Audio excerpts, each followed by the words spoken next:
Good morning बच्चों। कैसे हैं आप लोग? आशा करता हूँ आप सभी स्वस्थ होंगे। आइए आज हम बात करेंगे कोवैलेंट बॉन्ड की। बॉन्ड कौन सा? Covalent bond. बॉन्ड क्या होता है? Bond forms between two elements by the mutual sharing of electron. दो एलिमेंट्स के बीच में जब म्यूचुअल शेयरिंग ऑफ इलेक्ट्रॉन से जो बॉन्ड बनता है, that's are called is the covalent bond. Suppose that A have a one electron and B have a one electron.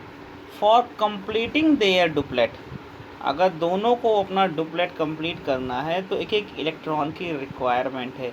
ए अगर दे देगा तो जाहिर सी बात है बी का तो कंप्लीट हो जाएगा, ए ख़त्म हो जाएगा।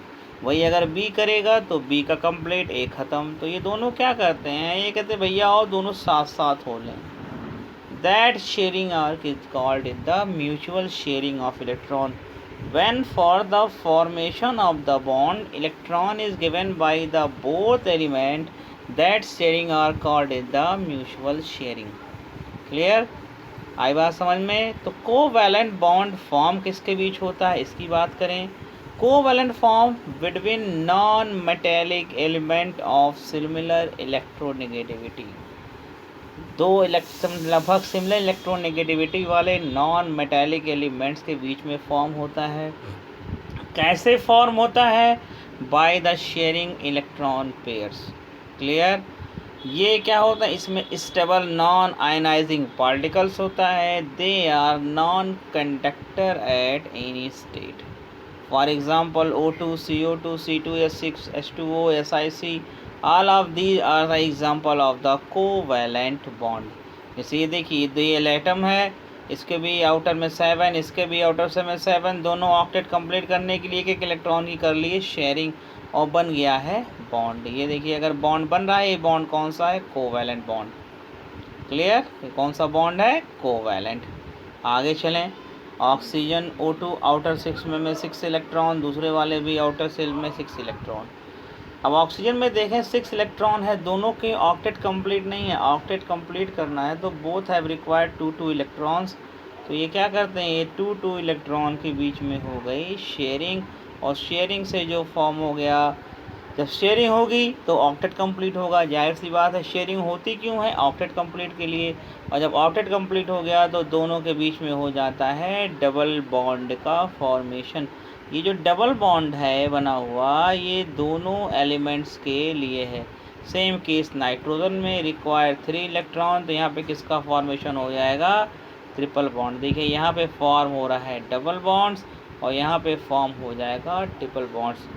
This is the electron dot formula. अगर इसी को O डबल बॉन्ड O के फॉर्म में लिख देंगे, that is the electron, that is the bond structure. और बॉन्ड लगाने के बाद इलेक्ट्रॉन भी शो कर देंगे, that is the electron bond structure. 3 तरह के स्ट्रक्चर हो जाएंगे, ध्यान देना। केवल इलेक्ट्रॉन तो इलेक्ट्रॉन डॉट स्ट्रक्चर, इलेक्ट्रॉन को ना दिखाए केवल बॉन्ड दिखाएंगे तो बॉन्ड स्ट्रक्चर, और इलेक्ट्रॉन भी दिखाएं और बॉन्ड भी दिखाएं तो इलेक्ट्रॉन बॉन्ड स्ट्रक्चर, तीनों हो जाएगा। ठीक, तो ऑक्सीजन में बनता है डबल बॉन्ड और नाइट्रोजन के लिए फॉर्म होता है ट्रिपल बॉन्ड। क्लियर? आगे चलते हैं। Same case for the in the case of ammonia. देखिए nitrogen form with the 3 hydrogen form the ammonia. यहाँ पे कितने फॉर्म होंगे? 3 कोवैलेंट बॉन्ड फॉर्म होता है। अमोनियम आयन का भी यही केस है। यहाँ पे क्या फॉर्म होता है? NH4 plus ion. यहाँ पे कोऑर्डिनेट कोवैलेंट बॉन्ड फॉर्म होता है। The pair of electron for the same as the atom. Clear? अगर हम टाइप कंपैरिजन करें आयनिक और कोवैलेंट टाइप की, तो आयनिक बॉन्ड में फोर्स ऑफ अट्रैक्शन हायर होता है in comparison to the covalent bond. ये आपके वैलेंस इलेक्ट्रॉन को रिप्रेजेंट करता हुआ फिगर है।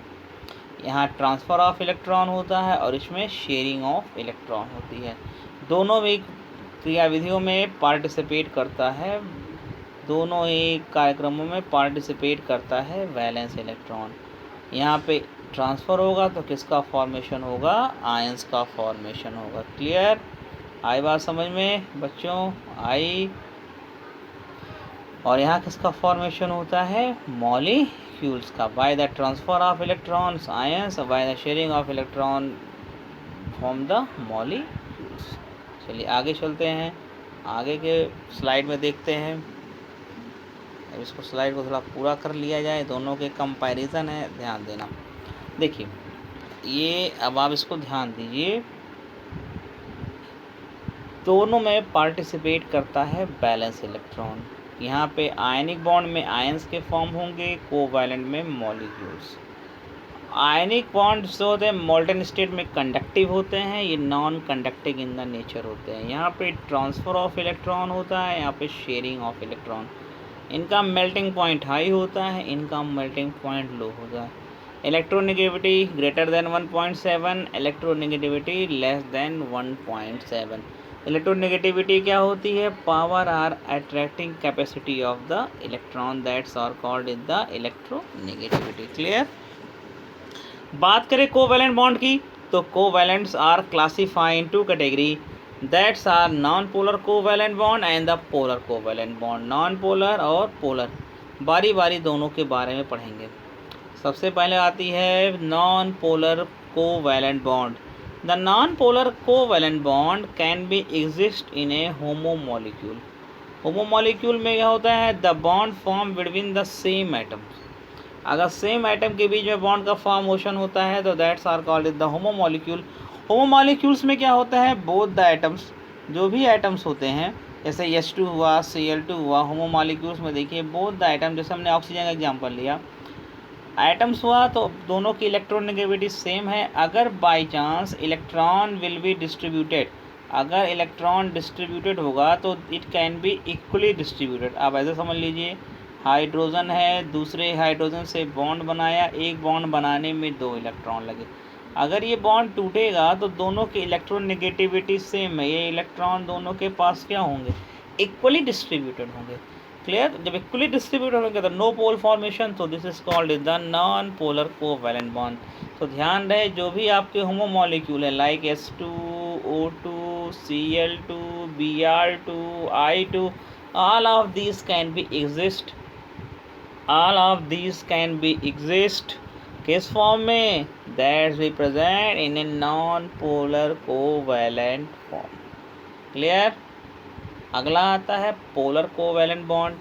तो पोलर में क्या कहता है? This type of bond can be exist when atom form a bond between the heteromolecules. मतलब अगर 2 एटम्स डिफर हैं, सपोज दैट हमने ए और बी लिया और दोनों के डिफ़र होंगे तो दोनों के इलेक्ट्रोनेगेटिविटी में डिफ़र होगी। जो हाईली इलेक्ट्रोनेगेटिव एटम है, मान लिया B is a highly electronegative than A, तो the shared electron can be transfer towards the B. तब ये इलेक्ट्रॉन ये अट्रैक्ट करेगा तो बी पे आएगा फ्रैक्शनल नेगेटिव और ए पे आएगा fractional positive charge. As a result two pole can be form और due to the formation of pole that's are called the polar covalent bond. तो हम कह सकते हैं the polar covalent bond is form between 2 atom by the unequal distribution of electron. जब atom के बीच में इलेक्ट्रॉन का डिस्ट्रीब्यूशन अनइक्वल होता है that's are called the polar covalent bond. For example H2O Cl2। ऐसे कहने का मतलब देखिए, इसी ग्राफिकल में समझ लीजिए, एक कुत्ता है, हड्डी लेकर आया, ये है, दूसरा वाला भेड़िया है, काला वाला कुत्ता थोड़ा ज़बरदस्त है, तो ये हड्डी खींच लिया। ये हड्डी क्या है? देखिए दोनों के पास बराबर बराबर थी, आधे आधे पकड़े थे, लेकिन ये वाला कुत्ता है, ये देखो, ये हड्डी अब ज़्यादा अपनी तरफ खींच लिया है। इट मीन्स यहाँ पे मैच जो है ये अब इवन नहीं है, अनइवन हो गया। तो यही बॉन्ड कहलाता है पोलर कोवैलेंट बॉन्ड। जैसे H2O का केस देख लीजिए, एग्जांपल में H2O देख लीजिए। H2O में देखिए ऑक्सीजन और हाइड्रोजन, तो oxygen is a more electronegative than hydrogen, तो शेयर इलेक्ट्रॉन किसकी तरफ ट्रांसफर होगा? हाइड्रोजन की, और ऑक्सीजन की तरफ। हाइड्रोजन पे आ जाएगा फ्रैक्शनल पॉजिटिव, ऑक्सीजन पे आएगा फ्रैक्शनल नेगेटिव, तो 2 पोल्स बनेंगे, और पोल्स बनने के नाते ये बॉन्ड्स कहलाता है पोलर कोवैलेंट्स बॉन्ड। ठीक है, ये ग्राफिकल और समझ लीजिए। हाँ, पूरा फिगर आ जाए तब बताता हूँ आगे आप लोग को। देखिए क्या कहता है, कह रहा है is the sharing of electron in A molecules, is the sharing of electron in A molecule is equal. क्या मॉलिक्यूल्स में इलेक्ट्रॉन शेयरिंग ऑलवेज इक्वल होती है? देखिए अगर दोनों की इलेक्ट्रोनेगेटिविटी बराबर है, ना डिफरेंस ज़ीरो है, तो इलेक्ट्रॉन क्या है, दोनों के बीच में है, बॉन्ड क्या बनेगा, नॉन पोलर। क्लियर। और जैसे जैसे इलेक्ट्रोनेगेटिविटी का डिफरेंस बढ़ रहा है, आप देखिए 0.3, 0.6, 0.9, 1.12, इलेक्ट्रॉन जो है वाई की तरफ थोड़ा थोड़ा ज़्यादा शिफ्ट हो रहा है। It means the electronegativity of Y is greater than the electronegativity of X. आई बात समझ में? तो डिपेंड किस पे कर रहा है, ये जो पोलर बॉन्ड है या नॉन पोलर बॉन्ड है, ये किस पे डिपेंड कर रहा है, this mainly depend upon the electronegativity factor of the elements. Clear. आई बात समझ में? ये क्या करते हैं, बॉन्ड का फॉर्मेशन कराते हैं। ठीक। तो बॉन्ड कोवैलेंट बॉन्ड कितने टाइप्स के हो गए, दो। कौन कौन, पोलर और नॉन पोलर। क्लियर। पोलर कब बनेगा, होमो मॉलिक्यूल में। नॉन पोलर कब बनेगा, नॉन पोलर कब बनेगा, होमो मॉलिक्यूल में। पोलर कब बनेगा, हेट्रो मॉलिक्यूल में। और नॉन पोलर होमो मॉलिक्यूल में। क्लियर। ये क्या होते हैं, इंटेग्रल नॉन कंडक्टर होते हैं, जैसे मैंने प्रॉपर्टी पीछे डिस्कस की। आशा करता हूँ वीडियो आपको ज़रूर समझ में आएगा। ठीक है, थैंक यू। वीडियो को देखिए और लाइक और शेयर ज़रूर करिए। Thank you very much.